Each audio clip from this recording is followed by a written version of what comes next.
ভিডিওটা ভালো করে দেখলেই তফাৎটা বুঝতে পারবেন। দেখুন স্ক্যাল্প ক্যামেরা দিয়ে দেখাচ্ছি কিভাবে ড্যান্ড্রাফ পুরো চিপকে বসে রয়েছে এবং উঠেও রয়েছে। আর স্ক্যাল্পের কালারটা দেখুন, লাইক মনে হচ্ছে না বাটার লাগানো রয়েছে, এতটা ফগি লাগছে দেখতে। সেম ক্যামেরায় যখন আমি ট্রিটমেন্টের পরে করেছি সেই ছবিটাও আপনাদের দেখাবো।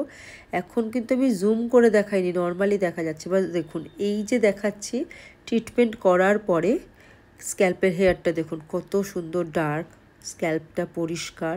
আমি জুম করেও দেখাবো যে বিন্দুমাত্র ড্যান্ড্রাফ দেখা যাচ্ছে না।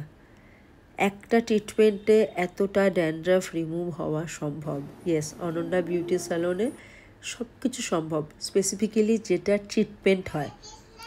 এখানে সমস্ত কিছুই ট্রিটমেন্ট বেস করা হয়, সেটা হেয়ারের হোক বা স্কিনের।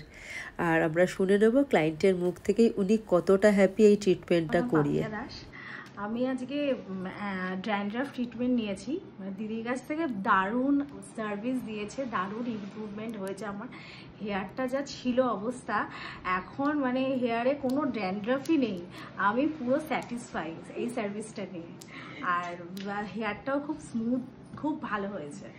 তুমি তো দেখলে তোমার স্ক্যাল্পটা মানে ক্যামেরাতে। হ্যাঁ, প্রথমে কি ছিল প্রথমে পুরো ড্যান্ড্রাফ স্টিক হয়েছিল একদম, আর তারপরে যখন ভিডিওতে দেখলাম পুরো কোনো ড্যান্ড্রাফের কিচ্ছু নেই। খুব ভালো লেগেছে, খুব ভালো লেগেছে। বাবা তুমি কিছু বলবে? তুমি তো হেয়ার কাট করেছো, কিছু বলবে? কেমন লেগেছে হেয়ার কাটটা? খুব ভালো লেগেছে। বলো না, ওর মজা না, ও মুখ দিয়ে আওয়াজ বেরোবে না, ও মুখ দিয়ে আওয়াজ বেরোবে।